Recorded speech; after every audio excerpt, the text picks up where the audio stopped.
Il y a un lien à faire entre le roi de gloire du psaume 24 et la gloire de la Shrina dans Exode 33.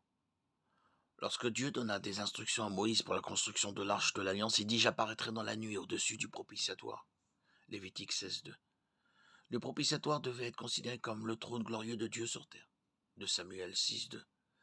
Et c'est du propitiatoire que Dieu parle à Moïse, là au-dessus du voile entre les deux chérubins qui sont sur l'arche de l'Alliance. Je te rencontrerai et je te donnerai tous mes commandements pour les Israélites. Exode 25.22. Le psaume 24 illustre la venue du roi de gloire dans un temps de célébration, étant donné l'association hébraïque de la nuée de gloire avec l'arche de l'Alliance. Il est tout à fait possible que le psaume 24 ait été écrit pour commémorer l'entrée de l'arche à Jérusalem à l'époque de David, de Samuel 6.12.17, ou dans le temple à l'époque de Salomon, de Chroniques 5.7. Le roi de gloire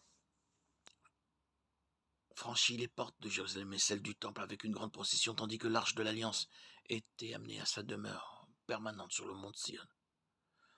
Jésus est appelé le Seigneur de gloire, dans 1 Corinthiens 2.8, son entrée à Jérusalem au milieu des cris d'une foule en liesse, Matthieu 21. On peut considérer que c'est un autre accomplissement du psaume 24. Jésus est celui qui a les mains innocentes et le cœur pur, et qui peut gravir la montagne de l'Éternel. Psaume 24, 3, 4. Jésus recevra la bénédiction de l'Éternel. Jésus est le roi de gloire, l'Éternel fort et puissant, l'Éternel vaillant dans les combats.